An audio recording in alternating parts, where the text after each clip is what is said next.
Hello and good morning all. Polity की अपनी आज तीसरी क्लास है और क्रैश कोर्स पॉलिटी का कंप्लीट कराया जा रहा है प्रीलिम्स 2024 के लिए। हो सकता है जो भी लोगों ने ग्रुप ज्वाइन कर लिया हो और अगर उस पर अपने डाउट शेयर किए होंगे तो जिन लोगों ने किया है उनको उनके जवाब मिल चुके हैं। बाकी एक दो क्लास में कल कुछ एक मिस्टेक हुई है, उसको कवर कर लेंगे। एक रिपोर्ट आई थी 15th फाइनेंस कमीशन की, 15वें वित्त आयोग की। उसमें कहा गया था कि हेल्थ को एक समवर्ती सूची में रखा जाना चाहिए और हेल्थ अभी स्टेट सब्जेक्ट है, जिसको मैंने कल बता दिया था आपको कि हेल्थ समवर्ती सूची में, जबकि हेल्थ को 15वें वित्त आयोग की अभी अनुशंसा है, अभी शामिल नहीं किया गया। उम्मीद है शामिल किए जाने की ओर बढ़ रही है सरकार, क्योंकि शामिल करना जरूरी है समवर्ती सूची में। वही रिपोर्ट की बेसिस पे ही मैंने उसको ऐड आपको लिखा दिया था। उसको आपको चेंज करना है और उसको वापस स्टेट सब्जेक्ट में लिखना है। तो हेल्थ आपका समवर्ती सूची में अभी तक नहीं है, उम्मीद है जल्दी हो जाएगा। अभी हेल्थ आपके स्टेट की जो राज्य सूची है उसमें शामिल है, तो इसको आप लोग चेंज कर लीजिएगा। समवर्ती सूची में जल्दी शामिल होने की चर्चा चल रही है, हो जाएगा। तो रिपोर्ट में अभी तक आ चुका है, तो अभी स्टेट सब्जेक्ट है फिलहाल के लिए। जब चेंज होगा तब की तब देखेंगे। तब तक के लिए आप लोग चेंज कर लीजिए हेल्थ को। और समवर्ती सूची में कई सारे विषय हैं, जैसे लेबर फोर्स है और इसके अलावा जितने भी आपके टॉक्सिक्स हैं उनको भी रखा जाता है, चाहे वो फिर इसके अलावा कस्टम ड्यूटी हो, वो भी हमारे सूचियों में अलग अलग आती है। तो ड्यूटी हुआ, न्यूज़पेपर हुआ, इन सबको शामिल किया जाता है हमारी समवर्ती सूची में। तो बाकी कल चर्चा हम लोग कर रहे थे, उसके आगे बढ़ते हैं। संसदीय व्यवस्था के बारे में बताना था। हम संविधान के फीचर्स के बारे में चर्चा कर रहे थे।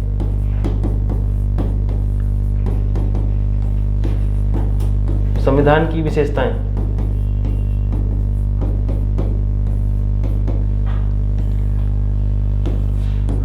इसमें जितनी भी विशेषताएं थी संविधान के बारे में कि संविधान क्या होता है, कैसे बना, क्या एकल संविधान क्या होता है, परिसंघीय संविधान क्या है, उसकी चर्चा करनी थी। और इसके अलावा संसदीय जो व्यवस्था है इसके बारे में आपको बताना था।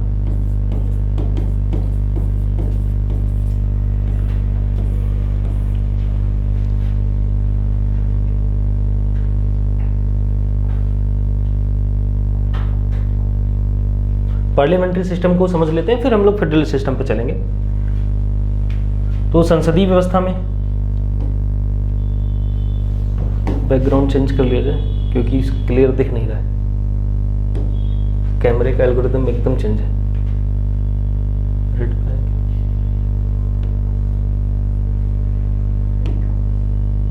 अब ठीक है।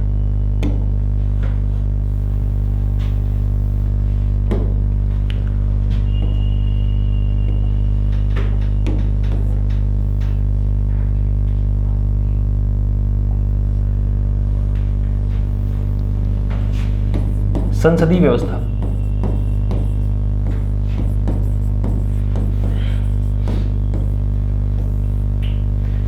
क्या होता है? पार्लियामेंट्री सिस्टम आइडिया किसी को कोई बता सकता है? संसदीय व्यवस्था क्या है?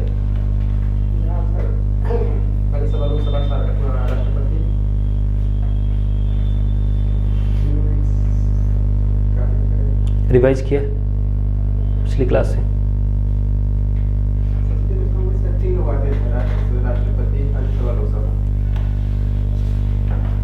दो प्रकार की लोकतांत्रिक व्यवस्थाएं चलती हैं पूरे लोकतंत्र में। एक संसदीय व्यवस्था होती है,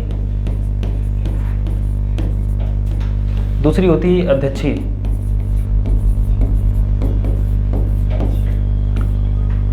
इस अध्यक्षीय व्यवस्था को ही हम लोग बोलते हैं राष्ट्रपति शासन, या राष्ट्रपति सरकार। शासन नहीं, राष्ट्रपति है सरकार।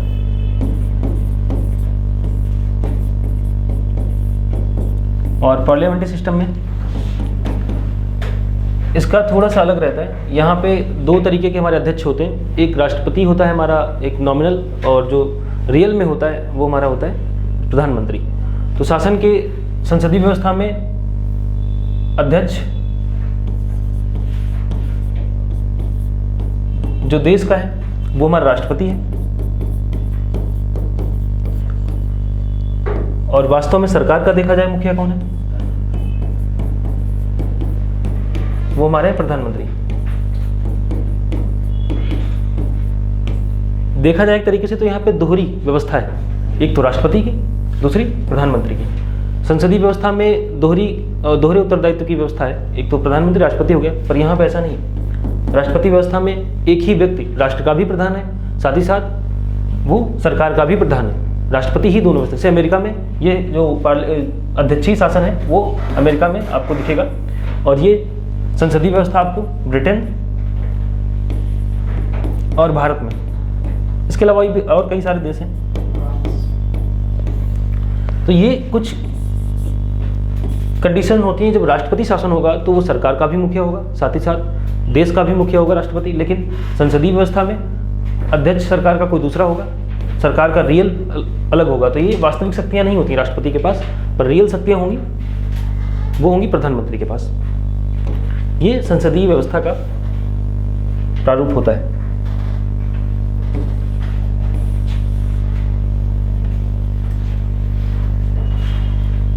अगर पूछा जाए शासन, तो शासन हमारे यहाँ एक तो हो सकता है राजशाही, दूसरा हो सकता है लोकतंत्र, और लोकतंत्र में ही जो ये शासन हमने बताया आपको, लोकतांत्रिक शासन में ही दो प्रकार का हो सकता है, एक संसदीय जो भी ऊपर बताया, और दूसरा अध्यक्षीय।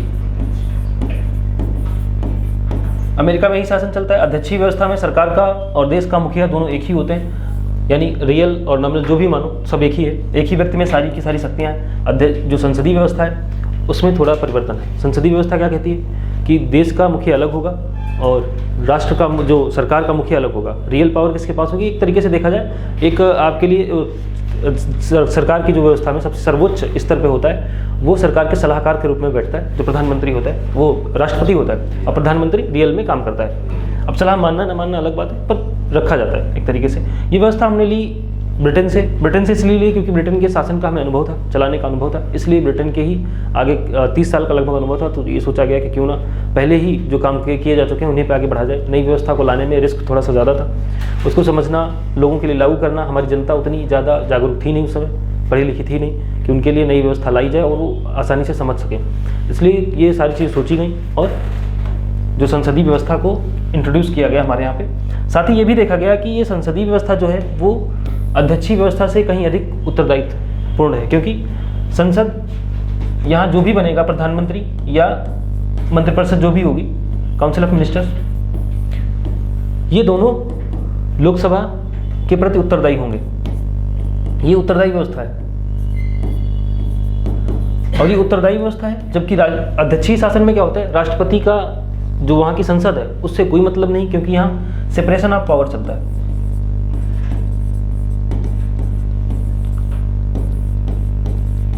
शक्तियों का पृथक्करण इतना ज्यादा कठोर है कि राष्ट्रपति को संसद में कोई भी उत्तर देना नहीं है, सीधे अपना जो काम करे। यहाँ पे उत्तरदायित्व नहीं देना होता है। बीच में संसद कुछ भी ऐसा काम नहीं पूछती भी नहीं कि क्या चल रहा है क्या नहीं। यहाँ संसदीय व्यवस्था में हर दिन जब भी संसद का सत्र होगा, प्रधानमंत्री और उनके मंत्रियों को जवाब देना होता है कि आप कैसे काम कर रहे हैं, जनता ने जो काम आपको दिया है क्या वो सही ढंग से कर पा रहे हैं कि नहीं कर पा रहे। अगर नहीं कर पा रहे हैं तो ये सबसे बड़ी समस्या होती है, उनको हटाया भी जा सकता है। उनके लिए अविश्वास प्रस्ताव है, निंदा प्रस्ताव है, कई सारे ऐसे तरीके हैं जिनसे मंत्रियों को या फिर प्रधानमंत्री सरकार को उनको जनता के लिए काम करने के लिए आगे बढ़ाया जा सकता है। ये काम होते हैं, ये संसदीय व्यवस्था में ही पॉसिबल है, जबकि अध्यक्षीय व्यवस्था में ये कम उत्तरदायी सरकार है। एक तरीका ये हो गया, इसलिए हमने अपनाया। ये अध्यक्षीय, हाँ, सुप्रीम कोर्ट को बता सकते हैं, सब हो सकता है, पर देखा जाए, कंपेयर किया जाए तो ये ज़्यादा उत्तरदायीपूर्ण सरकार है इससे, संसदीय व्यवस्था अध्यक्षीय से, क्योंकि इनको हर बार जवाब देना है संसद में जाके। प्रधानमंत्री इनको जब भी बैठक होगी इनको जवाब देना पड़ेगा, विपक्षी पार्टियां पूछेंगी, पर यहाँ ऐसा कुछ नहीं। इसमें सेपरेशन ऑफ पावर बहुत ज़्यादा कठोर है। ब्रिटेन में वही व्यवस्था हमने अपनाई है। ब्रिटेन में क्योंकि उनके कल्चर में ऐसा था तो उन्होंने राजशाही को बिल्कुल भी अलग नहीं किया। राजशाही में उन्होंने राजा को तो बनाए रखा, हमने क्या किया कि राष्ट्रपति को बनाया, राष्ट्रपति का चुनाव होता है, लेकिन उनके यहाँ चुनाव नहीं हो रहा। राजा वही सेम प्रिंस, पहले एलिजाबेथ II थी, उनके बाद प्रिंस चार्ल्स आ गए। तो ये चलता रहता है, पूरी प्रोसेस है। वहाँ पे क्या होता है कि जो राष्ट्रपति वो राजा था, उन्हीं के परिवार का कोई ना कोई सदस्य आएगा। हमारे यहाँ परिवार का सदस्य नहीं आ सकता, क्योंकि हम रिपब्लिक हैं। जब रिपब्लिक का मतलब कोई आपसे पूछे गणतंत्र का मतलब क्या होता है, तो इसका मतलब होता है सरकार, देश का सर्वोच्च अधिकारी या कहें सर्वोच्च जो हमारे मुखिया होगा वो चुना जाना चाहिए। भले वो अप्रत्यक्ष रूप से चुना जाता है, पर चुना जाता है। तो उसका चुनाव जब होता है तो हम उसको बोलते हैं रिपब्लिक, गणतंत्र। और इधर संसदीय व्यवस्था में ये सबसे उत्तरदायीपूर्ण व्यवस्था है, क्योंकि प्रधानमंत्री, मंत्रिपरिषद, उनको सरकार को हमेशा संसद में जाके जवाब देना होता है। इनके ऊपर ऐसी कोई जवाबदेही नहीं है, इसलिए ये अधिक उत्तरदायीपूर्ण व्यवस्था नहीं है। जब आप डिबेट देखेंगे जो हमारी संविधान सभा की, तो उसमें ये बात क्लियर कही गई है। केटी शाह ने तो बोला ही था कि हम अध्यक्षीय व्यवस्था क्यों लेकर नहीं आते, क्योंकि अध्यक्षीय व्यवस्था सही है, दो लोगों को रखने से क्या मतलब है, राष्ट्रपति की बात कोई मानता नहीं है, फिर रखने का क्या मतलब। तो उसके बारे में कहा गया, B.R. अम्बेडकर ने कहा कि संसदीय व्यवस्था अधिक उत्तरदायीपूर्ण है। उसके साथ ही साथ हमने ये भी देखा है कि हमें 30 साल का लगभग अनुभव हो चुका है इस संसदीय व्यवस्था के संचालन का, तो क्यों हम नए प्रयोग करें जिससे कोई समस्या न उत्पन्न हो जाए। इन सब बातों को ध्यान में रखते हुए हमने संसदीय व्यवस्था को अपनाया। अब इनमें डिफरेंस क्या है संसदीय और अध्यक्षीय व्यवस्था में, क्योंकि यहाँ से प्रश्न आ चुके हैं, तो एक बार इनको देख लिया जाए। यहाँ राष्ट्र का मुखिया और सरकार का मुखिया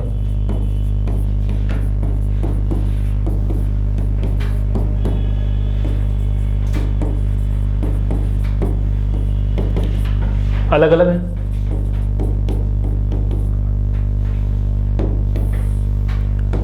जबकि अध्यक्षीय व्यवस्था में, मैं थोड़ा साइड में लिख देता हूं ताकि चीजें दिखें। अध्यक्षीय व्यवस्था को ही हम लोग राष्ट्रपति शासन कहते हैं, प्रेसिडेंशियल सिस्टम। यहां राष्ट्र और सरकार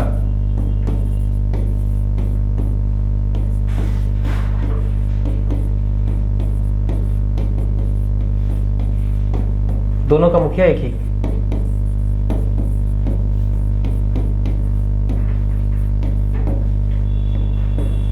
ये बात समझ में आ रही होगी।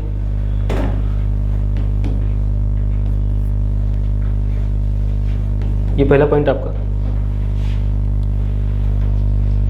तो कह सकते हैं जब दोहरी कार्यपालिका की बात हो, जब राष्ट्र और सरकार का मुखिया, तो कहेंगे इसको दोहरी कार्यपालिका।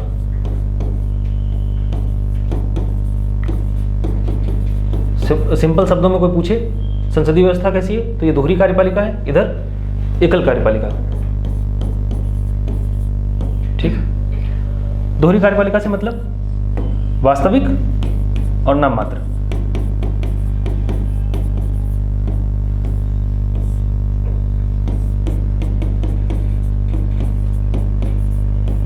वास्तविक और नाम मात्र हो सकती है। वास्तविक में हमारे प्रधानमंत्री और मंत्रिपरिषद, नाम मात्र में हमारे राष्ट्रपति।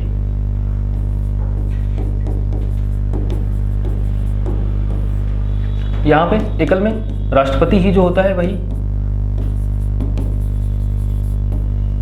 देश का भी मुखिया और राष्ट्र का नॉर्मल सब कुछ वही है। तो एक एकल कार्यपालिका हो गई।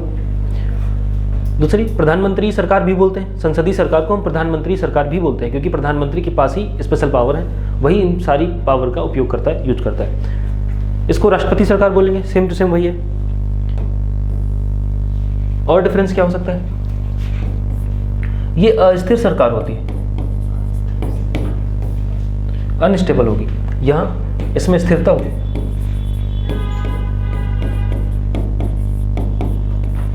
अस्थिर सरकार कैसे, प्रधानमंत्री या मंत्रिपरिषद ने सही से काम नहीं किया, या काम नहीं किया उसके बाद उनके पास मेजोरिटी नहीं है, किसी भी रीजन से मेजोरिटी नहीं है, तो फिर उनको इस्तीफा देना पड़ सकता है, सरकार नहीं बन जाएगी, ये सरकार हट जाएगी। तो ये अस्थिर सरकार है, ये ज़्यादा दिनों तक रह नहीं सकती।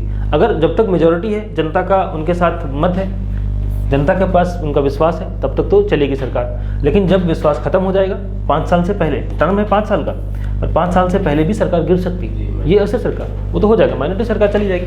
पर यहाँ ऐसा नहीं है, एक बार जीतने के बाद में उनको फ्लोर टेस्ट नहीं कराते, एक बार आ गए सत्ता में, क्योंकि सेपरेशन ऑफ पावर है, कोई मतलब नहीं, जो संसद में जवाबदेही है नहीं बिल्कुल, सीनेट में कोई जवाब नहीं देना होता है। जवाब कभी कभी होता है, जैसे कोई अगर डील हुई है, जो फॉरेन पॉलिसी से रिलेटेड डील है, IR से रिलेटेड किसी भी देश से जाकर डील कर ली राष्ट्रपति ने, तो उसका प्रोसीजर संसद में चलता है। संसद ही पास करती है कि अगला, जैसे नाटो में कोई चेंज होना है तो संसद वहाँ की अप्रूव करेगी। अमेरिका की नाटो में चेंज हुआ तो उसको चेंज करेगी, जो भी बदलाव होंगे उनको फिर संसद वेरीफाई करेगी।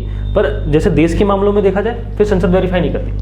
अब सरकार क्योंकि स्थिर है, संसद में जवाब देना नहीं है, इनके लिए कोई अलग से अविश्वास प्रस्ताव लाने वाला नहीं है, तो ऐसा कुछ है नहीं। ये स्थिर सरकार हो जाएगी या अस्थिर, इनके सरकार के गिरने के चांसेस ज़्यादा है। ये बात समझ में आ गई?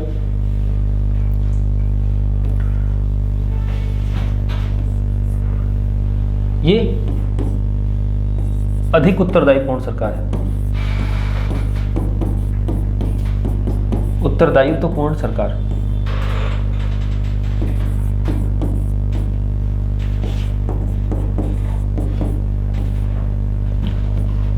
कम उत्तरदायित्व।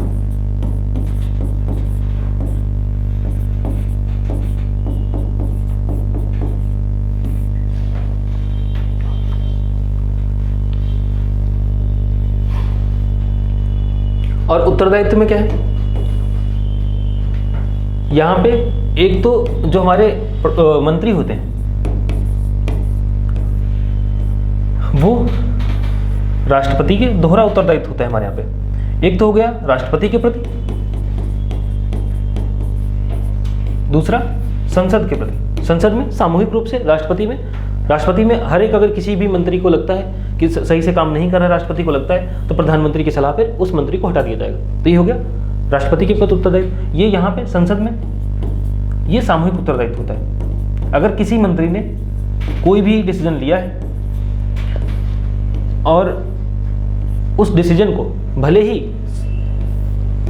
ये कहा जाए कि केवल उसी मंत्री ने, जैसे प्रधानमंत्री, अगर कोई जो हमारे इकोनॉमिक वो है, हमारे जैसे आर्थिक मामलों के विभाग के मंत्री अगर वो जाते हैं संसद में और उन्होंने डिस्कस नहीं किया सभी मंत्रियों से, तब भी माना जाएगा कि इसका जो ये ड्राफ्ट संसद में पेश किया गया इस पर सभी मंत्रियों ने प्रॉपर चर्चा कर ली होगी।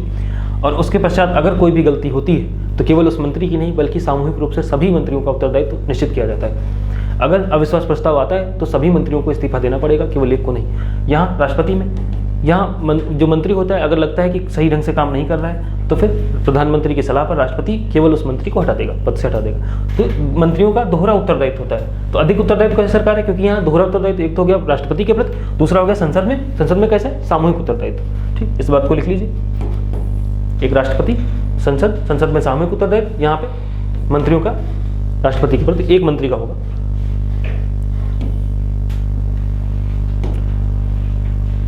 यहाँ एकल उत्तरदायित्व है, यहाँ सामूहिक चलता है पर यहाँ एकल उत्तरदायित्व कैसे, केवल राष्ट्रपति के प्रति। मंत्री होते हैं राष्ट्रपति के प्रति उत्तरदायी हैं, जब मन करे राष्ट्रपति हटाए, क्योंकि उनके नियरेस्ट और डियरेस्ट लोग होते हैं उनके कैबिनेट में, जो उनके सबसे अच्छे लोग होते हैं, मित्र होते हैं, वही आ जाते हैं। तो उनका नियरेस्ट एंड डियरेस्ट होते हैं, उनसे मतलब नहीं होता। तो ये किसके प्रति उत्तरदायी है, राष्ट्रपति के प्रति।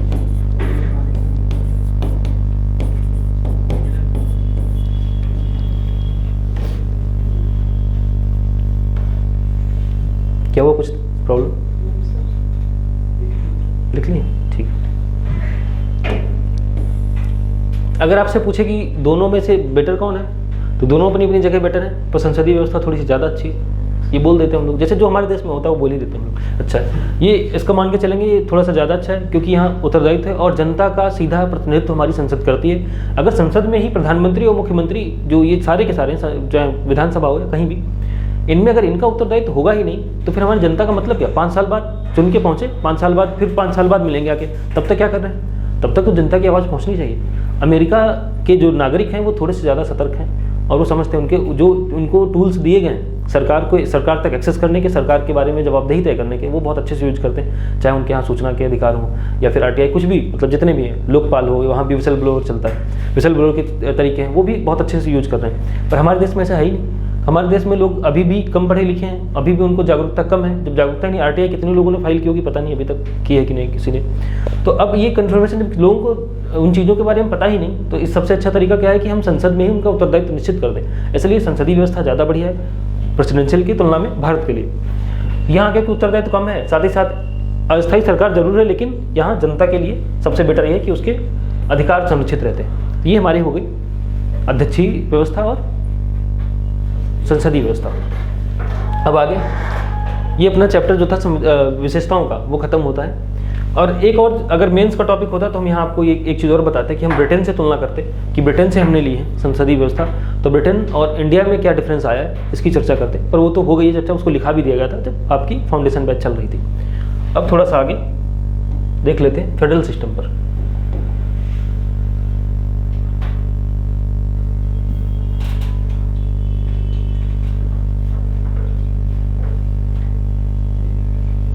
ये दिख रहा है, उम्मीद कर रहे हैं दिख रहा होगा।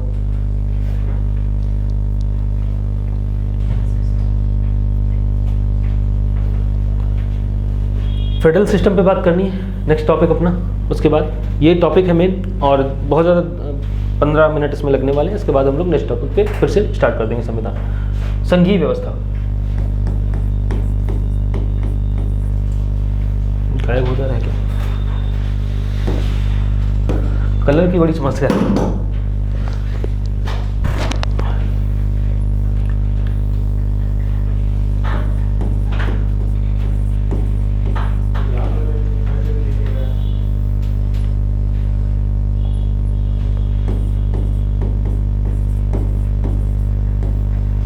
अब दिख रहा है?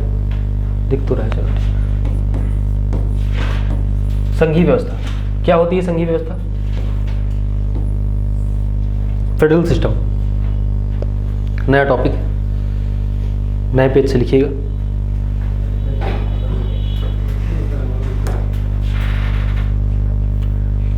हमारे देश में आपको बताया था यूनियन प्रकार की व्यवस्था अपनाई गई है और जो परिसंघीय व्यवस्था होती है उसमें एक चीज़ हम देखेंगे पहले कि फेडरल सिस्टम क्या है, ये पॉइंट। फिर हमारे इंडिया में जो एकात्मक लक्षण है हमारे इंडिया में, क्योंकि सेम टू सेम नहीं उठाया गया, कॉपी लिया तो गया है अलग अलग देशों से हमारे यहाँ संघीय व्यवस्था, पर एकदम कॉपी नहीं किया गया। उसको अपनी आवश्यकताओं के अनुरूप हम लोगों ने चेंज जरूर किया, हमेशा चेंज करते रहे जहाँ भी लगा। अच्छा, इसलिए कहा जाता है कि हमारे संविधान में अलग अलग देशों से प्रावधान लिए गए हैं, लेकिन साथ ही साथ उनको अपनी आवश्यकताओं के अनुरूप परिवर्तित किया है। इसलिए कहा जाता है कि हमारे संविधान के ऊपर सुंदर पैबंद लगाए गए, मतलब अच्छे पैचेज हैं। जैसे आपकी जीन्स फट जाए फिर उस पर आप कुछ ना कुछ ऐसे स्टिकर लगा दिल वाला स्टिकर लगा लिया पैंट पर, तो इधर फट गई तो उस पर लगा लिया, तो ऐसे पैचेज लगाए गए अच्छे सुंदर, अपनी आवश्यकताओं के अनुरूप चेंज किया गया।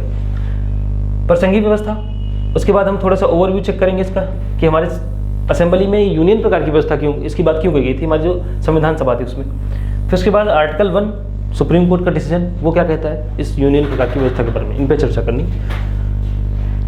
तो आपको नेक्स्ट पेज पे बता देते हैं क्योंकि इस पे लिखते बनेगा नहीं।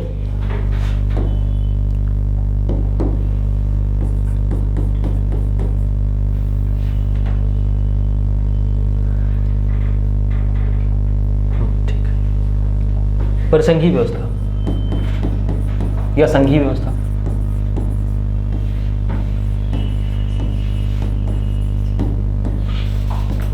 फेडरल सिस्टम, यहां से प्रश्न आए हैं इसलिए इसको भी ढंग से कर लेना।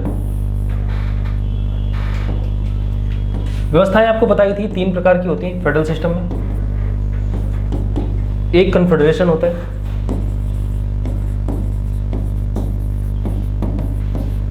और दूसरा होता है फेडरेशन, तीसरा होता है यूनियन। कन्फेडरेशन मतलब महासंघ,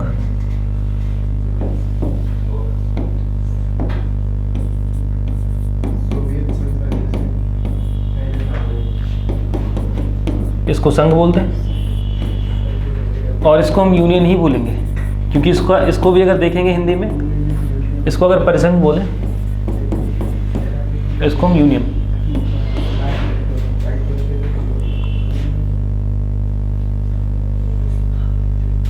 महासंघ में क्या होता है? कॉन्फेडरेशन। क्योंकि जो संघीय व्यवस्था होती है उसमें ये आपको दिखाया, इसमें जो ये फिगर ये बना हुआ है डिलीट हो गया क्या ये?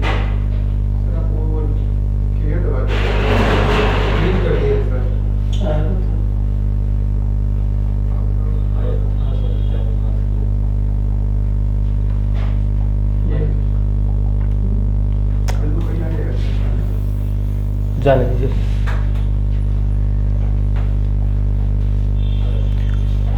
वो जो पीपीटी लगी थी वो डिलीट हो गई, कोई जरूरत नहीं उसकी। तो संघीय व्यवस्था में क्या होता है पहले ये समझ लीजिए आप।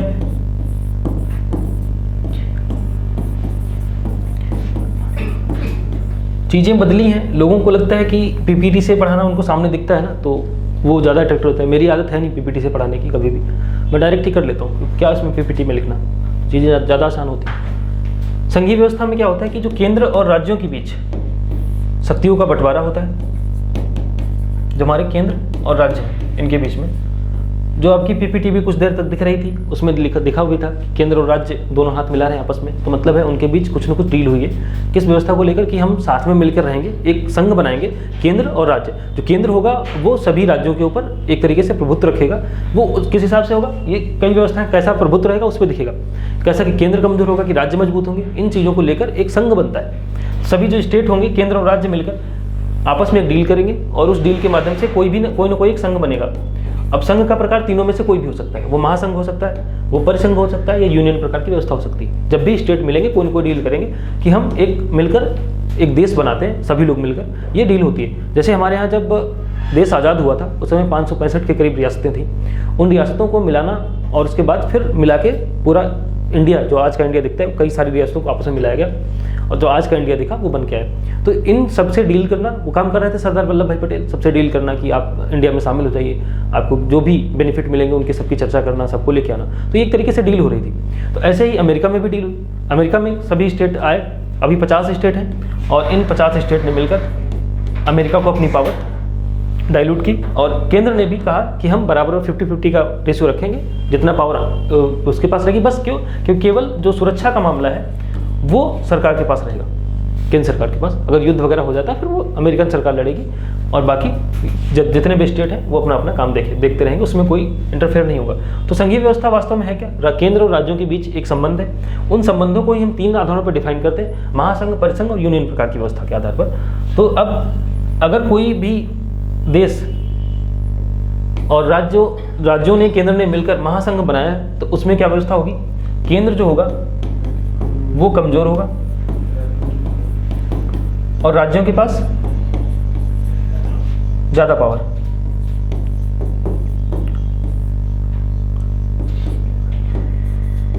राज्य ज्यादा पावरफुल होंगे।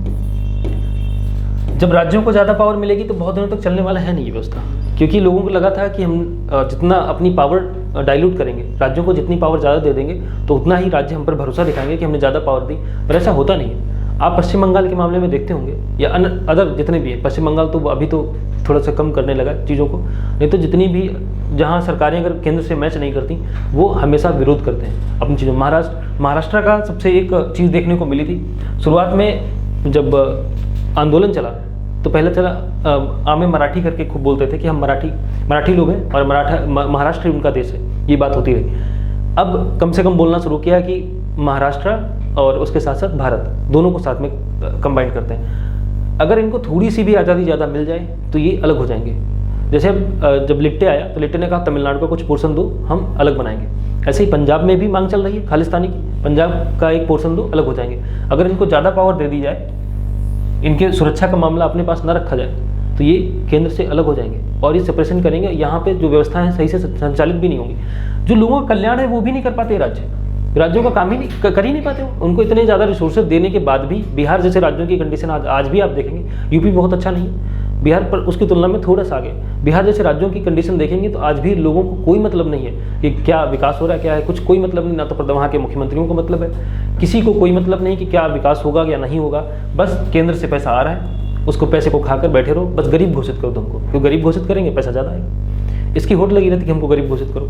ये तरीके रहते हैं। अगर केंद्र कमजोर हो जाए और राज्य मजबूत हो जाए तो राज्य रहेंगे ही नहीं केंद्र के साथ। ये हमेशा जरूरी रहा है कि हम केंद्र को मजबूत बनाएं और राज्यों को कमजोर रखें थोड़ा सा, या फिर बराबरी का रहे। ये दोनों व्यवस्थाएं, ये जो व्यवस्था थी केंद्र कमजोर और राज्य मजबूत वाली व्यवस्था, ये चल नहीं पाई। सोवियत यूनियन बना और 1991 में 1990 से इसका डायल्यूशन शुरू हो गया और अब ये व्यवस्था कहीं भी एग्जिस्ट नहीं करती। अब ये पूरी तरीके से समाप्त हो चुकी है। जो महासंघ वाली व्यवस्था है पहले यूएसआरआर में हुआ करती थी। सोवियत यूनियन जो रूस का जिसका उत्तराधिकारी वो रूस है, पहले सोवियत यूनियन था, अब ये व्यवस्था वहाँ भी समाप्त हो चुकी है, कहीं भी नहीं बची है। इसके अलावा चेक रिपब्लिक में भी थी, वहाँ भी व्यवस्थाएं समाप्त कर दी गई हैं। अब कोई भी ऐसी जगह नहीं बची जहाँ ये महासंघ हो, क्योंकि राज्य कभी भी ढंग से काम नहीं कर सकते। वो केवल क्षेत्रीय मुद्दों को उठाते हैं, जैसे जातिवाद हो गया, धर्म को उठाएंगे ऊपर, राज्यों में खूब मिलेगा, जातियों को आगे बढ़ाएंगे कि ये यादव कैंडिडेट है इसको आगे बढ़ा दिया जाए, या फिर ये मुस्लिम है इसको आगे बढ़ा दिया जाए, ये हिंदू इसको आगे बढ़ा दिया जाए, ब्राह्मण है, क्षत्रिय है, इनको खूब खूब चलता है राज्यों में।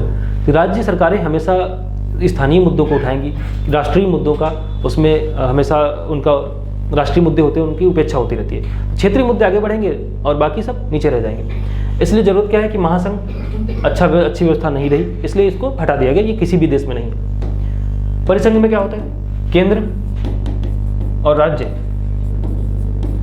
इनके बीच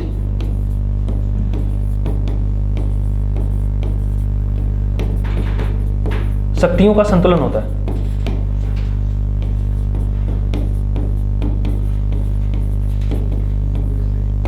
केंद्र और राज्यों के बीच शक्तियों का संतुलन है। अमेरिका में व्यवस्था बहुत अच्छे से संचालित हो रही है।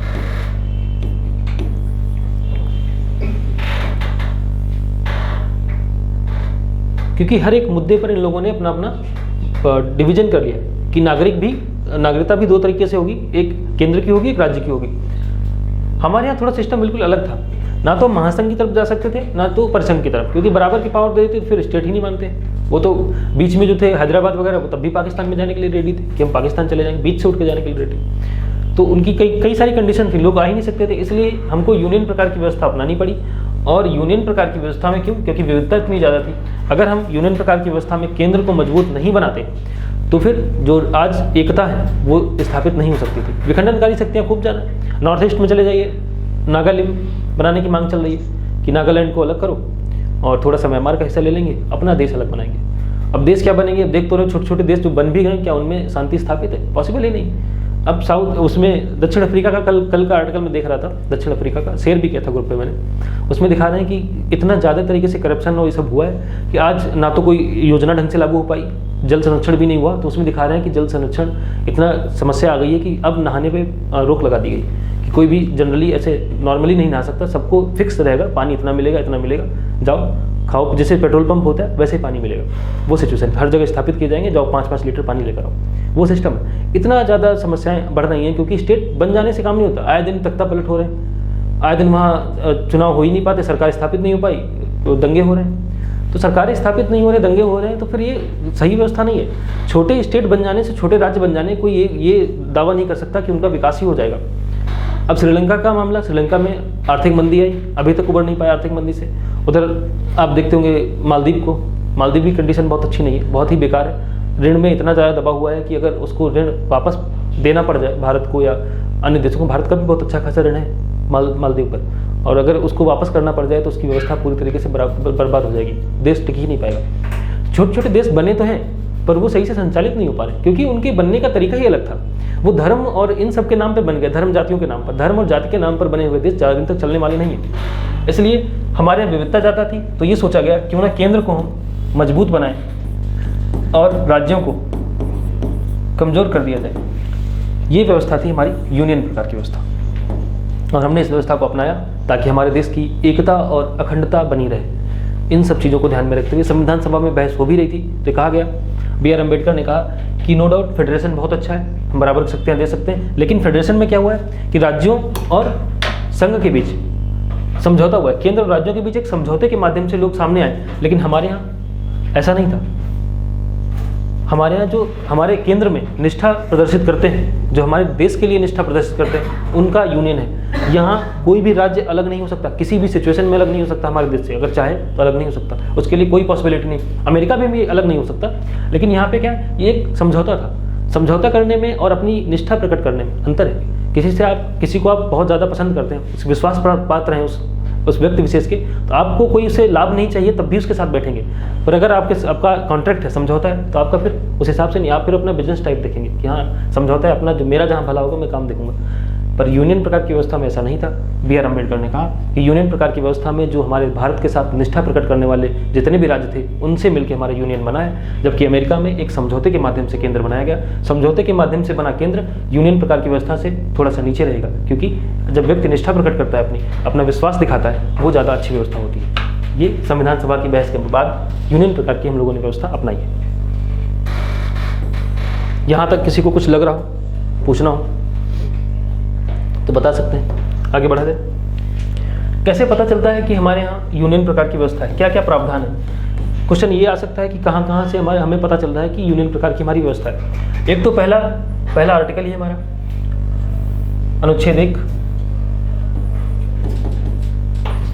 हेडिंग ऊपर लिख लीजिएगा, यूनियन प्रकार की व्यवस्था, प्रकार की संघीय व्यवस्था।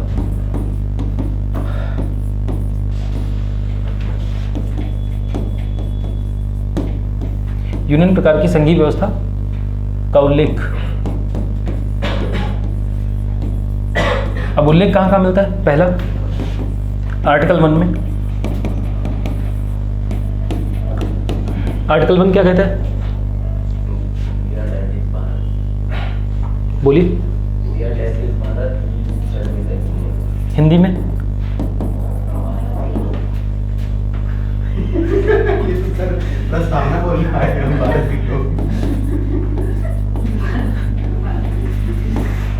India that is Bharat shall be the union of state।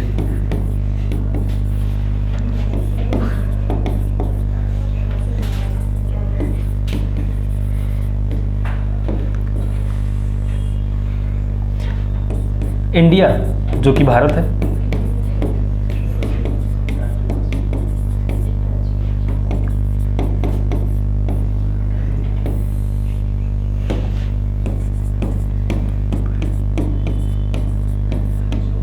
राज्यों का एक संघ होगा, एक संघ या समूह होगा। ठीक, ये बात समझ में आ रही? संघ या समूह होगा।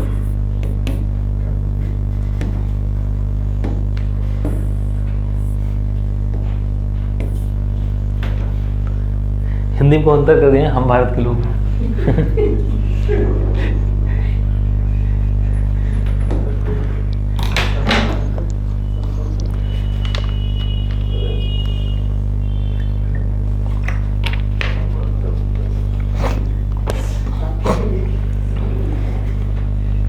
एक तो हमें पता चल रहा है संविधान के प्रावधानों से। संविधान का प्रावधान कौन सा?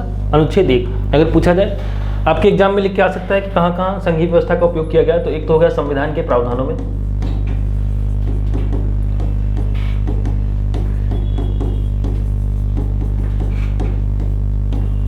संविधान का प्रावधान कौन सा? आर्टिकल 1, इसमें लिखा हुआ है साफ साफ। इसके बाद फिर चर्चा नहीं है संविधान में। इसके बाद चर्चा कहाँ मिली हमें? संविधान सभा के दृष्टिकोण में। आपको बताया जब सभी लोग कह रहे थे कि क्यों ना हम पर संघीय व्यवस्था अपना लें, सबने कहा नहीं, यूनियन प्रकार की व्यवस्था अच्छी है। बी आर अम्बेडकर हमेशा, क्योंकि वो ड्राफ्ट कमेटी के अध्यक्ष थे, तो उनका हमेशा ये रहता था कि सबको कन्विंस किया जाए कि जो सबसे अच्छी व्यवस्था है उसी को लेकर आया जाए, तो कन्विंस करते थे। दूसरा प्रावधान कहाँ से मिलता है?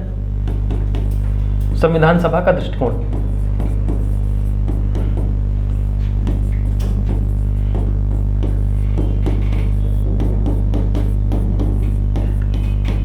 अब ये सारी चीज़ें अगर मैं पीपीटी पे लिखूं और फिर उसको अंडरलाइन केवल करूं, तो फिर ना तो आपके लिए अच्छा लगता है ना मुझे अच्छा लगता है। अब नया पैटर्न आ गया, नया ट्रेंड आ गया कि अब पीपीटी बना के लाओ, क्योंकि अट्रैक्टिव थोड़ी लगती है पीपीटी, पीछे लिखा हुआ ऐसा संसद बनी हुई है, लोगों को अच्छा लगता है। पर रियल कंटेंट ऐसे मिलता है, रियल जो है। अब पीपीटी बनाने के बाद भी मेरा मन नहीं होता कि वापस में पीपीटी खोलूँ जाके, बनाना पड़ता है। थोड़ा सा भी दिखा देंगे बीच बीच में, लास्ट में जाके कि हाँ ये पीपीटी बनी, शुरुआत में दिखा दी, लास्ट में दिखा देंगे।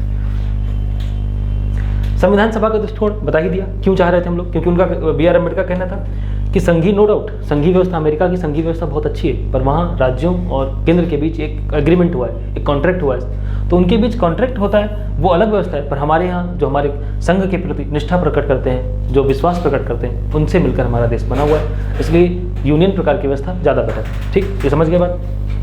यही बात आपके नोट्स में प्रॉपर लिखी हुई है जो फाउंडेशन क्लास के, जो बातें हम बोल रहे हैं एक्स्ट्रा नहीं बता रहे हैं। तीसरी बात, हमारे सुप्रीम कोर्ट का डिसीजन,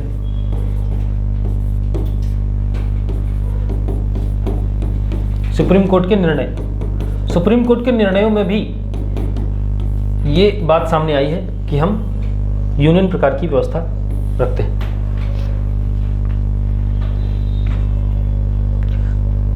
अब सुप्रीम कोर्ट के निर्णय कौन कौन से, जैसे केशवानंद भारती केस, सबसे बड़ा केस 1973, इसको ढंग से करना है।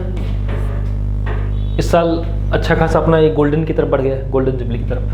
तो 1973 में केशवानंद भारती केस आया।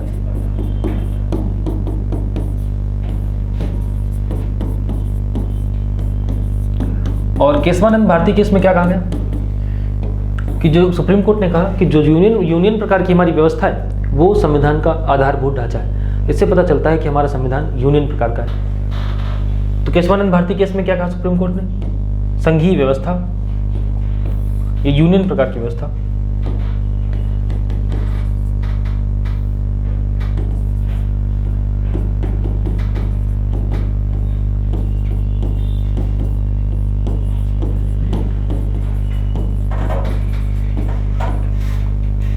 संविधान का मूलभूत ढांचा है।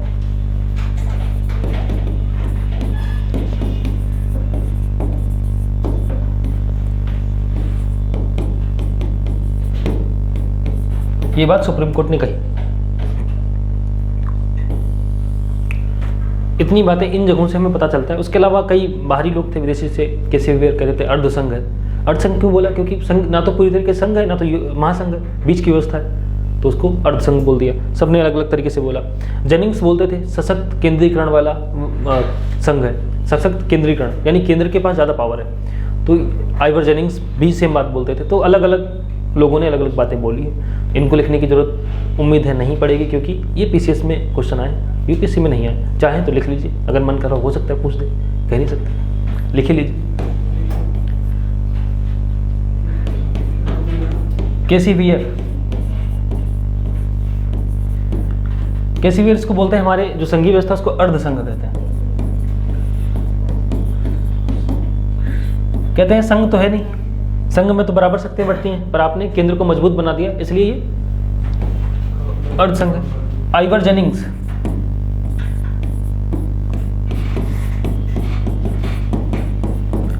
जेनिंग्स कहते हैं ये जब ऑप्शनल आप पढ़ेंगे तो ऑप्शनल में इनके बारे में पढ़ाया जाता है, डिफाइन किया जाता है अच्छे से, जिसका ऑप्शनल है। तो फिर ये बताया जाता है क्यों बोला, ऐसा क्यों कहा, फिर इनको हम लोग गलत कर देते हैं। इनको लास्ट में हम लोग इनको गलत कर देते हैं बाद में कि ये गलत बोल रहे हैं, ऐसा नहीं। हमारे यहाँ जो ये बोल रहे हैं कि मजबूत केंद्र वाले सरकार है, ऐसा नहीं है, क्योंकि हम लोग यूनिटरी सिस्टम के तहत चलते हैं, लेकिन ऐसा नहीं है। ये केवल आवश्यक परिस्थितियों में हो सकता है, आपातकालीन परिस्थितियों में ऐसे प्रावधान है। ऐसा नहीं होता कभी भी हम राज्य को परेशान करने लगे। वो अलग बात है कि आज के समय में परेशान किया जाता है, पर ऐसा नहीं है। आइवर जेनिंग्स क्या बोलते हैं, सशक्त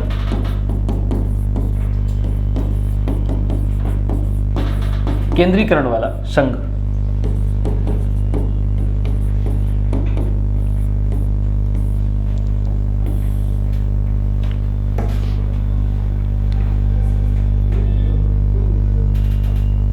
और जो ग्रेविल ऑस्टिन है वो सबसे अच्छी बात कही उन्होंने कहा कि ये सहकारी संघवाद है।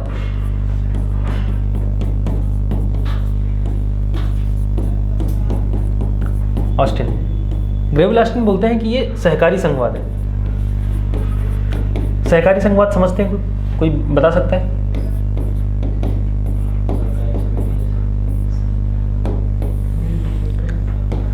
कोऑपरेटिव फेडरलिज्म क्या होता है बताइए?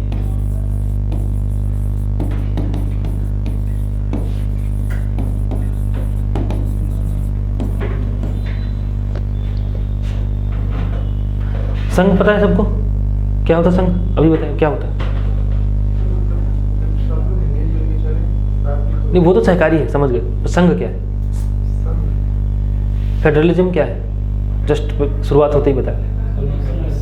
राज्य और केंद्र के बीच जब समझौता हो या शक्तियों का समन्वय हो, केंद्र और राज्य के बीच शक्तियों का बंटवारा है संघवाद। जब मिले आपस में और अपनी शक्तियां डिसाइड कर ले कौन क्या काम करेगा, वो संघवाद है। ये बात आपको क्लियर होनी चाहिए। स्टेट, इधर स्टेट रहेगा, इधर सेंट्रल रहेगा। अब इनमें क्या है कि अलग अलग डिफरेंस हो सकता है कि जो सेंट्रल गवर्नमेंट है फिर वो मजबूत हो सकती है, कमजोर हो सकती है, पर देखा जाए इनके बीच ये डिवीजन है लेकिन आपस में मिले, ये है फेडरलिज्म। आपस में गठित है पर इनके बीच डिवीजन है, अपनी अपनी शक्तियाँ हैं इनके पास राज्य के सूच के विषय होंगे, इनके पास केंद्र के विषय होंगे, अपने अपने विषयों पर कानून बनाएंगे, अपनी सरकारों का संचालन करेंगे। ये होती है संघीय व्यवस्था, स्टेट और सेंट्रल की बात। अब हुआ क्या कि जो इनमें व्यवस्थाएं अलग अलग हो गई, अपने देशों के अनुरूप लोगों ने अलग अलग बनाया। जैसे अमेरिका में बराबर शक्तियां बटी, महासंघ में केंद्र को कमजोर बनाया गया, राज्यों को मजबूत बनाया गया। यूनियन में क्या किया गया, केंद्र को मजबूत बना दिया, राज्यों को कमजोर कर दिया, अपने अपने हिसाब से। तो अगर कोई संघीय व्यवस्था कोई पूछे तो क्या बताएंगे आप? संघीय व्यवस्था का मतलब केंद्र और राज्यों के बीच शक्तियों का बंटवारा है और आपस में मिलकर एक संघ का गठन करते हैं और एक देश निर्मित होता है, सरकारें अपनी अपनी संचालित होती हैं, वो संघीय व्यवस्था है। सहकारी संघवाद क्या है? एक तो हो गया कि हम अपना काम करेंगे, तो अपना देखो, देश तो बना लिया है पर अपना अपना देखेंगे, इससे मतलब नहीं, अपना अपना देखेंगे, अपना तुम जानो हम अपना जानेंगे। वो तो हो गया एकदम क्लियर लाइन वाला कि हाँ जो कॉन्ट्रैक्ट होता है कि अपना अपना काम देखेंगे, कोई मतलब नहीं किसी से, अपना जब मन करेगा आएंगे, जब मन करेगा। जैसे पार्टनर आपका होता है, जब आपने रूम किसी के साथ लिया अनजान पहली बार, जिसको नहीं जानते, सब शुरुआत से जाने, तो उसके साथ कैसा आपका संबंध होगा? कोऑपरेटिव फेडरलिज्म वाला कि भाई आज लेट हो गए हैं, खाना बना लेना, बना लिया। अरे ठीक है भाई यार लेट है, क्या दिक्कत, कोई बात नहीं, बना लेते हैं खाना।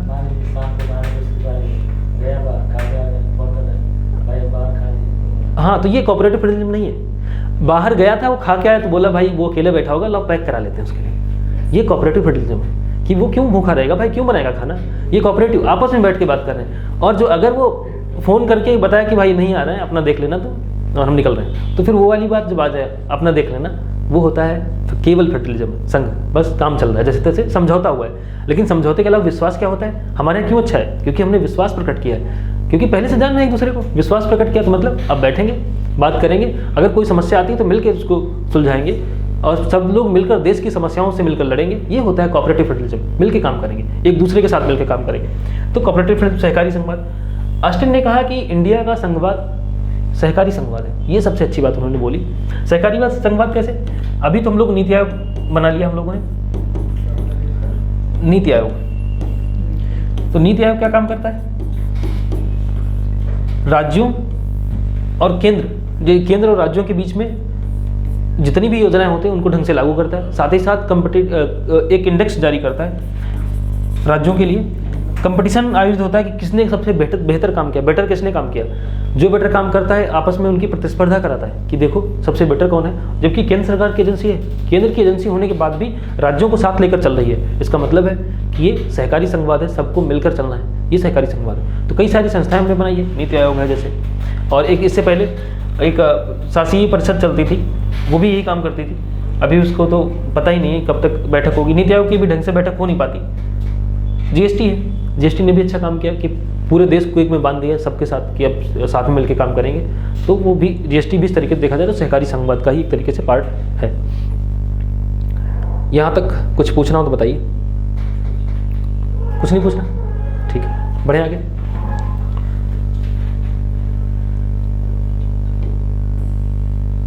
ये परसंघीय व्यवस्था हमारी हो गई। हम हैं मजबूत संघ वाले, कमजोर केंद्र के साथ यूनियन प्रकार की व्यवस्था। क्यों बनाई यूनियन प्रकार की व्यवस्था? किसी ने कहा यूनियन क्या? मजबूत केंद्र के साथ। मजबूत केंद्र है हमारा, कमजोर राज्य। ठीक, ये हमने व्यवस्था अपनाई यूनियन प्रकार की। अब कहते हैं कि संविधान जब भी होता है, एक संघीय व्यवस्था का संविधान कैसा होगा?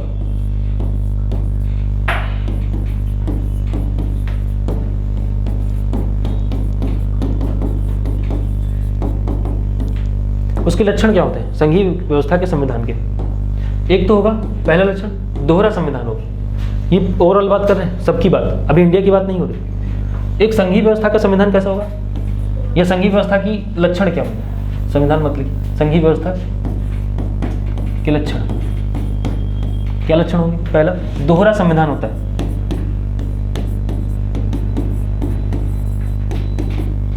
एक जो आदर्श संघीय व्यवस्था होती है उसमें दोहरा संविधान, लिखित संविधान होगा।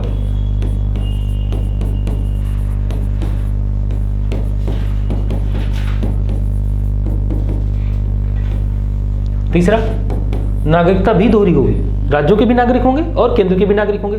जो आदर्श व्यवस्था है, हम पूरे विश्व की बात करें, इंडिया की बात करेंगे तो फिर अंतर हो जाएगा। तो यहां हमारे यहाँ दोहरा संविधान नहीं है, एकल संविधान है। नागरिकता दोहरी नहीं है, एकल नागरिकता, लिखित तो है, ये मैच कर रहे हैं। तो जहां जहां मैच नहीं कर रहे हैं मतलब हम अलग हो जा रहे हैं, इसलिए हमको बोलते हैं यूनियन प्रकार की। तो तीसरा क्या पॉइंट हो जाएगा?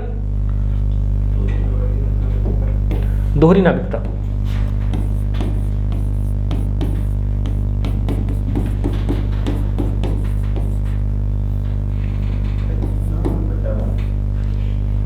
क्या हुआ?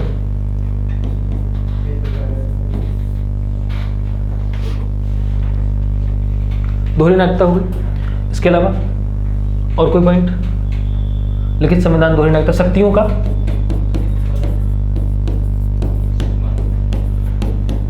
Equal division. शक्तियों का बराबर बंटवारा होगा।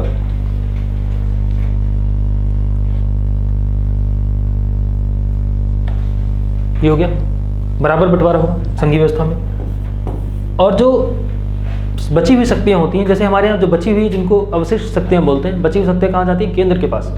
पर अन्य देशों में अगर देखा जाए, अमेरिका में राज्यों के पास जाती है बची हुई शक्तियां, क्योंकि उसको सशक्त बराबरी की बात है, तो फिर अपने में से बांट लेते हैं। हम ऐसा नहीं करते, हम मजबूत वाले हैं। दूसरा 5वां पॉइंट क्या होगा? न्यायपालिका निष्पक्ष और स्वतंत्र होगी।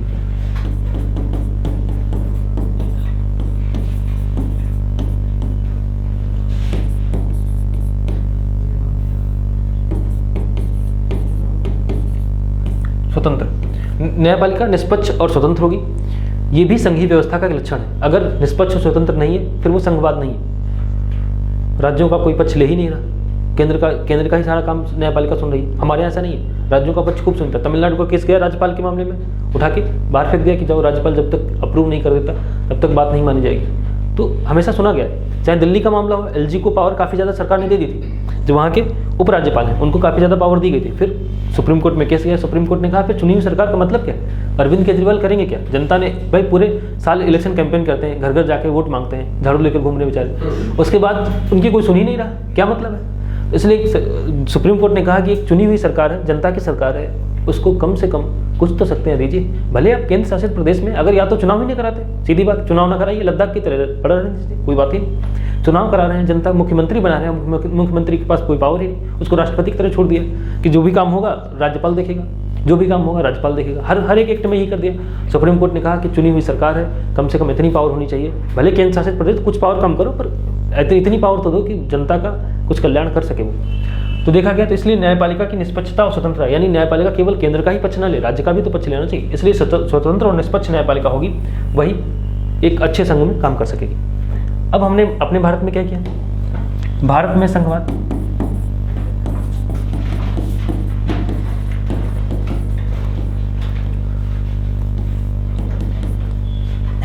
भारत में संघवाद के लिए क्या किया? पहली बात, हमारे पास लिखित संविधान तो है,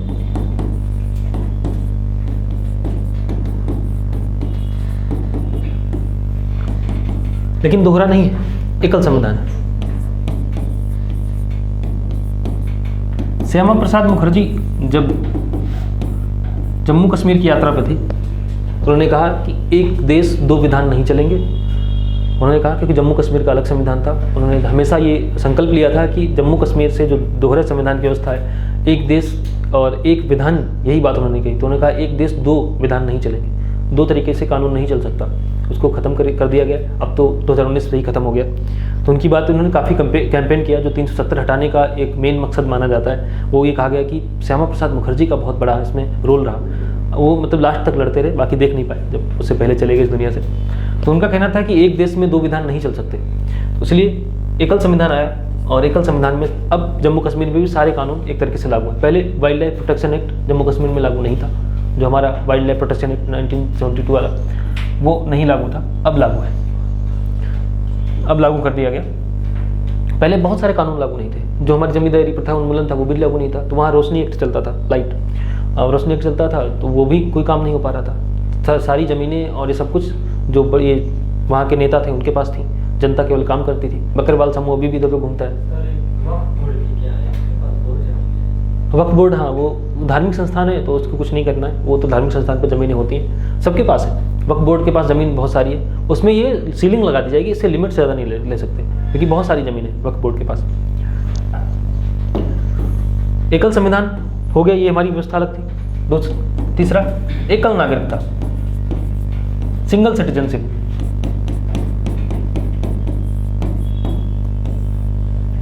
एकल नागरिकता,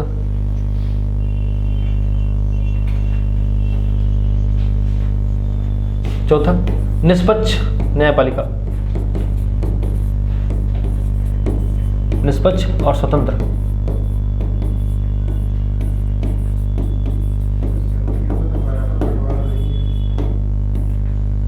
अभी उसी पे जा रहे हैं।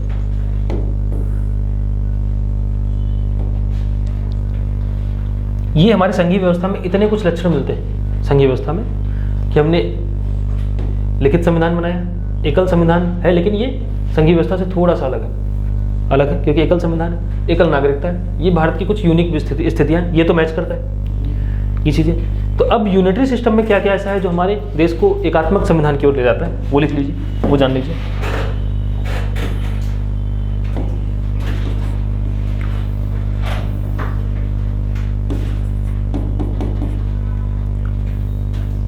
भारतीय संघीय व्यवस्था में एकात्मक लक्षण,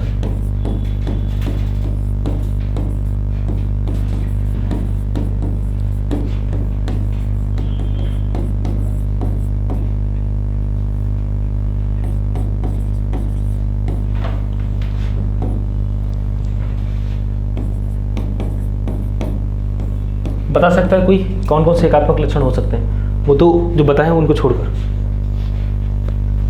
एक तो एकल संविधान हो ही गया, एक सिंगल सिटीजनशिप है वो भी हो गया, एकल नागरिकता, एकल संविधान। और कुछ बताएगा कि कौन से ऐसे लक्षण हैं जो हमारे देश को यूनियन प्रकार की व्यवस्था बनाते हैं, यूनिटरी प्रकार की व्यवस्था बनाते हैं।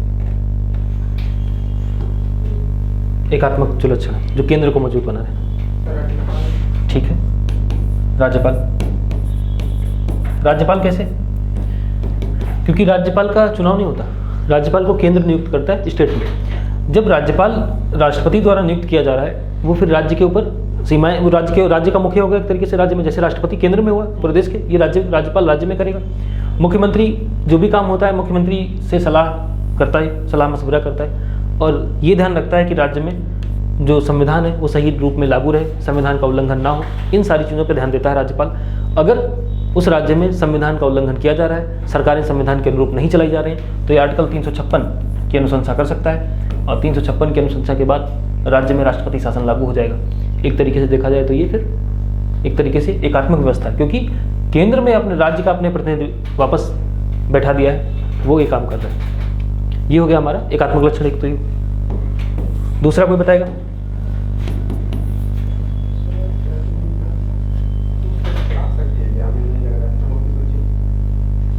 समवर्ती सूची कह सकते हैं, क्योंकि समवर्ती सूची पे जो वही सब्जेक्ट बनाए जाते हैं, कोई भी अगर विषय बनाया कोई भी कानून बनाया गया तो राज्य का कानून अगर केंद्र का कानून है तो फिर केंद्र का प्रभावी होगा, राज्य का नहीं होगा। कह सकते हैं एक तरीके से, पर पूरी तरीके से सही नहीं है, क्योंकि उस अगर विषय पर कानून बनाया ही नहीं केंद्र में, फिर एकात्मक व्यवस्था लागू नहीं हो पाएगी।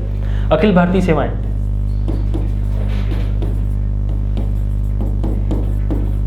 अखिल भारतीय सेवाएं, ऑल इंडिया सर्विसेज,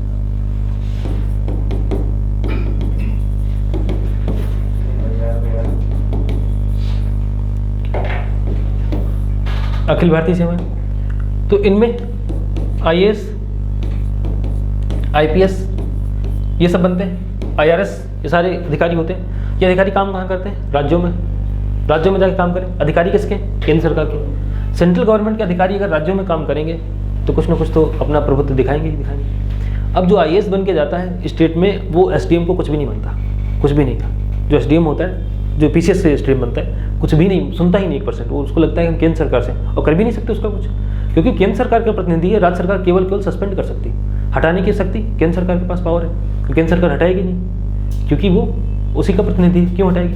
तो केंद्र सरकार इस पर ध्यान रखती है और ये जाके राज्य में काम करता है, इनकी ड्यूटी राज्य में रहती है। सीमा राज्य की काम कर रहा है केंद्र का प्रतिनिधि, तो एक तरीके से केंद्र का प्रभाव नहीं हो गया राज्य में, केंद्र का प्रभाव हो गया, तो क्या कहेंगे इसको? एकात्मक लक्षण है। अखिल भारतीय सेवाएं हमारे यहाँ एकात्मक लक्षण का एक तरीके से प्रारूप है। अगला पॉइंट को बताएगा।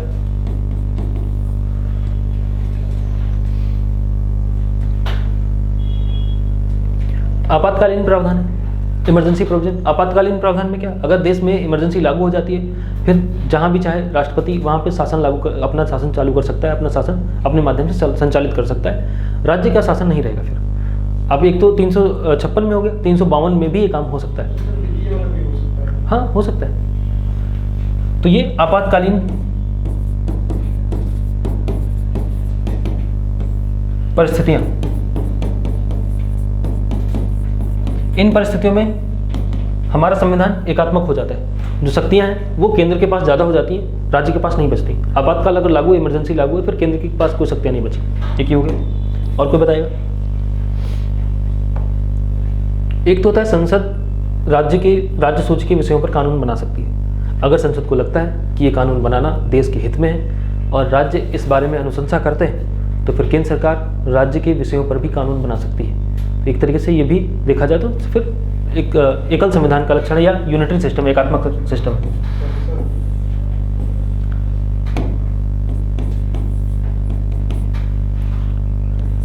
राज्य सूची के विषयों पर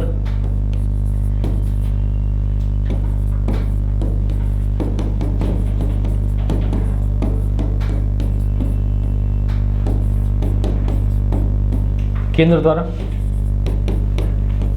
कानून बनाना सामान्य परिस्थितियों में नहीं होता ऐसा। हाँ, मांग करेगा प्लस लगे कि राष्ट्रीय हित में है।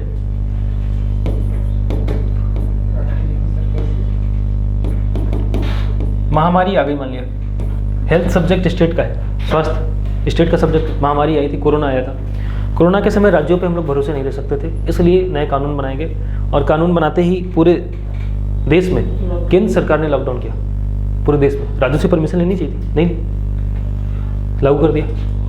तो ये काम होते हैं जब हेल्थ इमरजेंसी आएगी, कोई भी ऐसी इमरजेंसी आएगी, आपातकालीन परिस्थितियों में काम किए जा सकते हैं। साथ ही साथ राज्य इस बारे में अनुशंसा करें कि कोई 2 या 2 से अधिक राज्य हों कि इस संबंध में कानून बना दीजिए, क्योंकि कानून बनाने की उनके पास ऐसा कुछ स्पेशलिटी नहीं है, कानून बना नहीं सकते, विशेषज्ञता कम है। इसलिए केंद्र सरकार से हमारी दरख्वास्त है कि इस विषय पर कानून बना दीजिए। कानून बनेगा और वो कानून फिर लागू हो जाएगा, राज्य उसको एक्सेप्ट कर ले। एक तो राज्य खुद बोले, खुद जाके बोल दे, तब हो जाएगा। जब इमरजेंसी हो तब हो सकता है।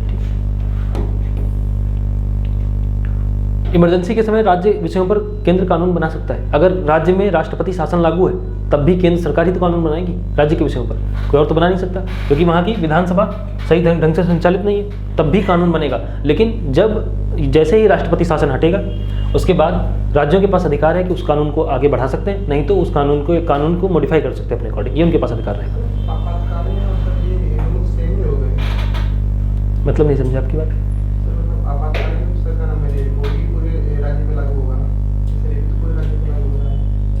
बात समझ नहीं पा रहे हम आपकी। देखो, 2 तरीके होते हैं। एक तो राष्ट्रहित में,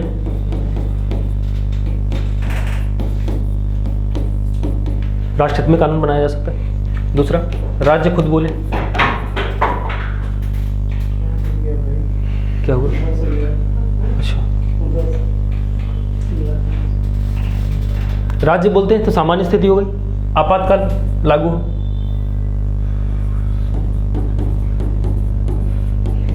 देखे रहना, कोई कुछ फेंक न दे उधर से।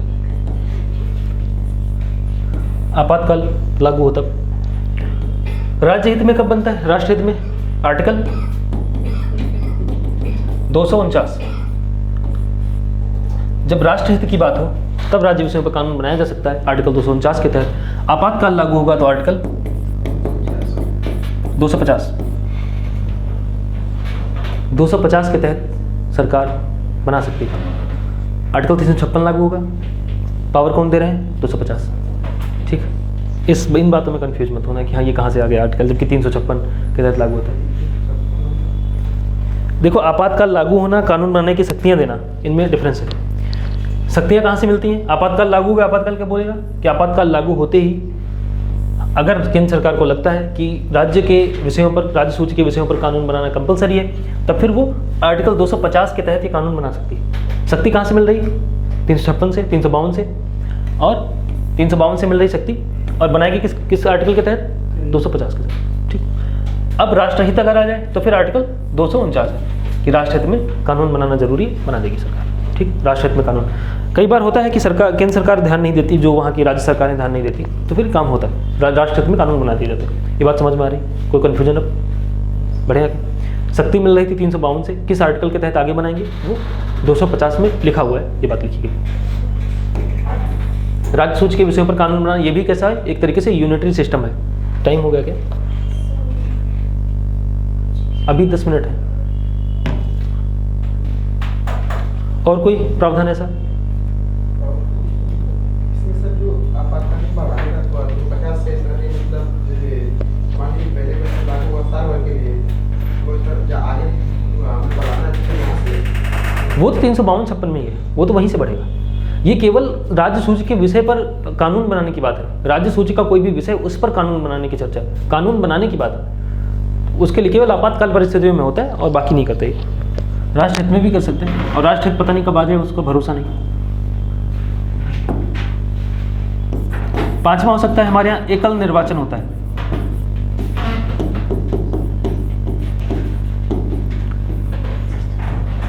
क्या कह रहे हैं बताइए, बताइए। सर आपसे मतभेद है सर। अच्छा, कोई बात नहीं। की वजह से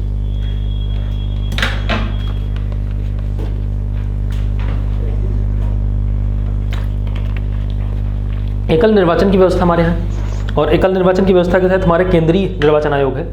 तो जो निर्वाचन आयोग है वही सारे काम देखता है, चाहे वो राज्य का चुनाव कराना हो या फिर केंद्र सरकार का चुनाव कराना हो। जो राज्य निर्वाचन आयोग वो किसका चुनाव कराता है? राज्य निर्वाचन आयोग किसका चुनाव कराता है? अगर जो केंद्रीय निर्वाचन आयोग है हमारा, वो चुनाव करा रहा है केंद्र और राज्य के, हाँ, पंचायतों नगर निगम का चुनाव कराता है हमारा राज्य निर्वाचन आयोग। राज्य निर्वाचन आयोग का गठन किया गया था वही 73वें 74वें संविधान संशोधन के माध्यम से। ये बात समझ में आ रही? ये कुछ चीजें होंगी। तो राज्य एकल निर्वाचन आयोग, एकल निर्वाचन आयोग है, ये काम कर रहा है। ये हो गए हमारे एकात्मक संविधान के लक्षण। इसके अलावा क्या हम अर्धसंघीय संविधान है? ऐसा नहीं, हम अर्धसंघीय नहीं है। जैसे आगे कई जो लोग बोलते हैं, कैसे वेयर हैं, बोले अर्धसंघीय, अर्धसंघीय नहीं। हमारा संविधान, ये जो यूनियन प्रकार की व्यवस्था है, हम पूरी तरीके से संघीय हैं, लेकिन जो यूनियन प्रकार की व्यवस्था अपनाई है ये केवल आपातकालीन परिस्थितियों में। कभी कोई समस्या आ जाती है तभी हम केंद्र से, जो राज्यपाल की नियुक्ति के मामले में देखा जाए राज्यपाल कैसे शासन ओवरटेक करता है, वो भी कुछ इमरजेंसी प्रोविजन है। आपातकालीन परिस्थितियों में ही हम एकात्मक लक्षण संविधान में ग्रहण करता है। इसके बाद कोई भी ऐसा काम नहीं होता। राज्यों को बराबर, एक तरीके से बराबरी का अधिकार दिया गया है। राज्य अधीनस्थ नहीं है केंद्र के, राज्य केंद्र के बराबर हैं। इसलिए हमारा संविधान भी संघीय संविधान है, यूनियन प्रकार की व्यवस्था है। और जो एकात्मक लक्षण संविधान में वो केवल आपातकालीन परिस्थितियों के लिए ही रखे गए, नॉर्मल परिस्थितियों में अपनाए नहीं जाते। ठीक, ये बात समझ में आ गई? बताइए। कहाँ तक मतलब सही है? मतलब अम्बेडकर जी ने संविधान लिखा है और इसमें तो ब्याज का नाम नहीं आता है। नहीं, प्रारूप समिति के जो अध्यक्ष थे, प्रारूप समिति के अध्यक्ष का ये काम होता है कि सही तरीके से सबको कन्विंस करना। ड्राफ्ट बन रहा है, कोई भी चीज़ बन रही है, लिख रहे हैं कि हाँ ये प्रोविजन शामिल किए जाएंगे, पूरी संविधान सभा को एक तरीके से कन्विंस करना कि हाँ क्या तरीका रहेगा, कैसे। कोई प्रोविजन मान ही नहीं रहा। अब केटी साहब बोलते थे नहीं अध्यक्षीय शासन आएगा, कुछ भी कर लो, अध्यक्षीय शासन लाएंगे। तो बोले कि नहीं, अध्यक्षीय शासन गलत है। ये सबको कन्विंस, क्योंकि वो लॉ के स्टूडेंट थे और लॉ में PhD कर रखी थी। इस हिसाब से उनको काफ़ी नॉलेज था उस एरिया का।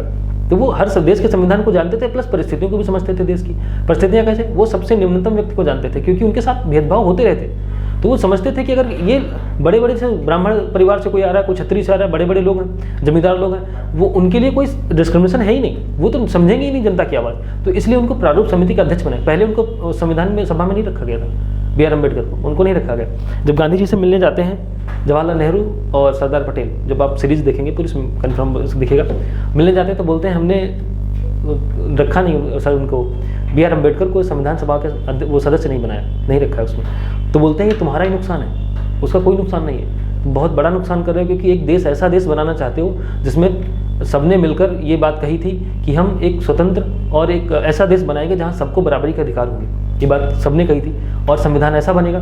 और बिना उस व्यक्ति के, BR अम्बेडकर के, आप संविधान अच्छा बना ही नहीं सकते, क्योंकि उस व्यक्ति के बराबर किसी को नॉलेज है ही नहीं संविधान की। संविधान जितना उसने अन्य देशों में, ब्रिटेन में जाके पढ़ाई करना, हर जगह पूरे देश को, पूरी दुनिया को एक तरीके से समझना बहुत बड़ी बात थी, वो BR अम्बेडकर के पास थी पावर। BR अम्बेडकर को इसलिए प्रारूप समिति का अध्यक्ष बनाया गया कि वो पूरे संविधान की ड्राफ्टिंग करें। और हर बात, सभी कमेटी बनती थी, सबको आपस में मिलाने का काम भी उन्हीं का था। और संविधान में जाके कोई भी सब्जेक्ट फंसता था, कोई भी मूल अधिकारों में संपत्ति का अधिकार आएगा कि नहीं आएगा, या कौन से नहीं आएगा, उसके बारे में भी जाके बोलते थे, वही समझाते, कन्विंस करते थे पूरी संविधान सभा को, देखिए ऐसी ऐसी बातें, अब बाकी वोटिंग कर लीजिए, अगर किसी को लगता है तो वो प्रावधान रखा जाए, नहीं तो नहीं रखा जाए। अगर वोटिंग भी खिलाफ चली जाती थी तब भी वो फिर कन्विंस करते कि नहीं, एक बार फिर सोच लो कि ये काम गलत हो सकता है। इतना सबको मनाना, इसलिए तो रास बिहारी बोस की तो थोड़ी सी अलग कंडीशन है। तो वो रहता है ड्राफ्टिंग के, उनको पर ड्राफ्टिंग का पूरा काम किया है बी आर अम्बेडकर ने, इसलिए उनकी सबसे ज़्यादा उन्हीं को दिखा है। जवाहरलाल नेहरू को भी कहाँ उतनी उस वरीयता दी गई संविधान सभा में जितनी बी आर अम्बेडकर को मिली। बी आर अम्बेडकर ने बहुत अच्छे से हर तरीके से एक एक प्रावधान को शामिल किया। जवाहरलाल नेहरू के बारे में उतनी चर्चा नहीं होती संविधान सभा में जितनी बी आर अम्बेडकर की होती, क्योंकि बी आर अम्बेडकर ने संविधान के हर एक प्रावधान को सबको एक तरीके से मिलाकर कि हाँ सब लोग मिलिए और इन पर चर्चा करिए, अगर कोई नहीं भी मानना है तब भी कन्विंस करना, ये बहुत बड़ी बात होती है सभी, क्योंकि सभी वहाँ पे वकील थे, एडवोकेट थे, मैक्सिमम लोग। जवाहरलाल नेहरू वो भी एडवोकेट, जितने भी थे, सरदार पटेल वो भी कहीं ना कहीं लॉ मेकर, वो भी सभी एक से एक पढ़े लिखे थे, पर जो कोऑर्डिनेशन की कैपेसिटी थी वो थी बी आर अम्बेडकर के पास, इसलिए आज भी कहा जाता है। अब लोग आजकल मजाक उड़ाते हैं कि हाँ अरे बी आर अम्बेडकर ने क्या ही कर दिया, दलितों को अधिकार दे दिए और अल्पसंख्यकों मुस्लिमों को इनको अलग से वो दे दिया, अधिकार दे दिए, तो गलत है। लोग बोलते हैं, उनका काम ही है ऐसा, पर क्योंकि जिसके पास एक बार पावर है, सत्ता आ जाती है, वो छोड़ना नहीं चाहता। अब ब्राह्मण वर्ग को बहुत बुरा लगता है कि कैसे अल्पसंख्यकों को अधिकार दे दिए, मुस्लिमों को अधिकार दे दिए, और इसके अलावा जो दलितों को अधिकार क्यों दे दिए। उनका कहना था कि आरक्षण क्यों दिया, गलत है आरक्षण देना। ये तरीका उनको एक बार सोचना चाहिए, अपने माइंडसेट पे सोचना चाहिए कि कम से कम ये हो गया कि हजारों साल से एक कम्युनिटी विशेष पर, एक जाति विशेष के लोगों को नीचे दबाते हुए आ रहे हैं, तो अब तो कम से कम उतने दीजिए। हाँ, अब जो आरक्षण का मुद्दा है वो थोड़ा सा अलग हो गया, क्योंकि आरक्षण अब उतना आवश्यक नहीं रहा है। आरक्षण पर जब जरूरत था तब तो दे दिया गया था, उसमें 10-10 साल के लिए प्रोविजन आगे बढ़ाए जाते हैं कि जब सरकार को लगे कि अनुसूचित जाति के व्यक्तियों को, SC/ST के कैंडिडेट को संविधान में अब बराबरी का अधिकार मिल गया, देश में बराबरी का अधिकार मिल गया, तो फिर आप आरक्षण हटा सकते हैं। ये टेम्परेरी प्रोविजन है, केवल इसको हटाया जा सकता है। पर अब क्या हुआ कि अब चुनाव भी इसी मुद्दे पे लड़ जाते हैं कि हम आरक्षण दे देंगे, तो अब ये क्योंकि राजनीति का मुद्दा बन गया है, इसलिए आरक्षण एक तरीके से पूरे तरीके गलत हो गया। नहीं तो सही था, जब तक सही था कि अब एक इंटेंशन थी कि किसी जाति विशेष को आगे बढ़ाना, वो ठीक था, लेकिन अब ये राजनीति का मुद्दा बन गया, इसलिए गलत हो गया। तो अम्बेडकर इस मामले में बहुत अच्छे रहे, और अम्बेडकर ड्राफ्ट कमेटी के अध्यक्ष थे, और ड्राफ्टिंग कमेटी ही सबसे बड़ी कमेटी थी संविधान सभा में, इसलिए उनको बोला जाता है कि संविधान निर्माता एक तरीके से कहा जाता है। KT शाह हो या फिर कई बहुत बड़े बड़े विद्वान थे, एक से एक थे, पर उनका इतना नाम नहीं आता, पर जो रियल एक्सपीरियंस था वो बी आर अम्बेडकर का था। इसी एक्सपीरियंस के बेसिस पर उनका बढ़ाया जाता है। और कुछ सीरीज देखना एक बार संविधान वाली, बहुत मजा आएगा, उसमें पता चलेगा कैसे बी आर अम्बेडकर कैसे मनाते हैं एक को, कि देख लो ये गलत तरीका है, इसमें जाएंगे तो फंसेंगे। अभी भेज दे रहे हैं, अभी भेज दिया, ये देखो संसद टीवी पे जाना है, और उस पर संविधान सभा की डिबेट है। जो इस बार एग्जाम दे रहे हैं उनको ये नहीं देखना चाहिए, क्योंकि उसमें टाइम वेस्ट होगा, उससे क्वेश्चन आने वाले नहीं है, बस वो आपकी समझ के लिए।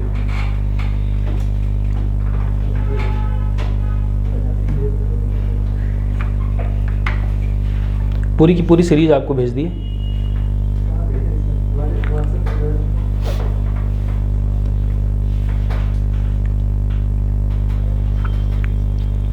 कुछ अपडेट हो रहा है, अपडेट होता है फिर आगे। ये संविधान में प्रावधान हमारे हैं, एकल संविधान के लक्ष्य। निर्वाचन आयोग हो गया, अखिल भारतीय सेवाएं हुई, ये कैसे हमारे संविधान को एकल संविधान की तरफ ले जाते हैं। तो अगर कोई पूछे क्या एकल संविधान हमारे संविधान का लक्षण है, अर्थसंघीय नहीं, अर्थसंघीय नहीं, बिल्कुल भी नहीं है। बस ये जो प्रावधान है, एकात्मक प्रावधान, ये आपातकालीन परिस्थितियों के लिए, आपात परिस्थितियों से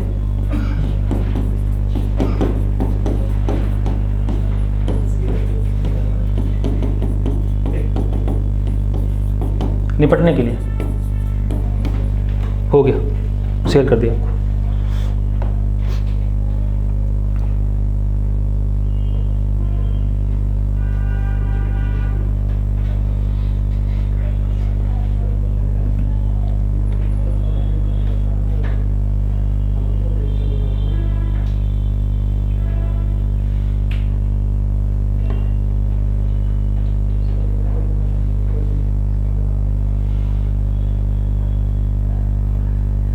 ग्रुप चेक कर लीजिए, सेंड हो गया।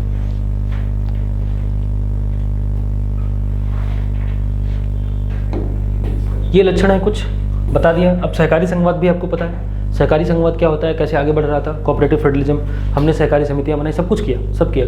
लेकिन आज वर्तमान युग में देखा जाए तो सहकारी संघवाद बहुत अच्छा चल नहीं रहा। आए दिन केंद्र और राज्यों के बीच लड़ाई होती है, ममता दीदी पहुँचती नहीं केंद्र में, हाँ ममता दीदी नहीं जाती, वो कुछ कोई भी बैठक होती है, हाँ एक्सीडेंट हो गया, वो चुनाव आता है, उनका पैर टूट जाता है, सर फट जाता है, होता है, वो हमेशा होता है, चुनाव आते समय होता है। पहली बार चुनाव हुआ था तो ये तब आप लोगों ने देखा पैर टूट गया था उनका, पैर टूटा था, वो होता है, टूटा था तो contest वो होता है उनके साथ। वो एक होता है ना इमोशनल कार्ड खेलना, वो होता है चुनाव में। अब पता नहीं रियल में चोट लग गई तो मैं ऐसा नहीं कह सकता, वो अलग मुद्दा है। अब रियल में भी लग सकती है क्योंकि फोटो आई थी, ब्लर फोटो थी, पूरी नहीं दिख रही थी। नहीं चलने दीजिए, वो ऐसे हल्का सा खून ऐसा दिख रहा था, अब पता नहीं खून है कि वो टमाटो सॉस है, पता नहीं, अब जो भी है। तो सहकारी संघवाद अब अच्छा नहीं रहा है, तो वो बात देखने वाली है। अगला चैप्टर लिख लेते हैं, फिर अभी क्लास ओवर करते हैं क्योंकि नेक्स्ट क्लास भी आपकी है।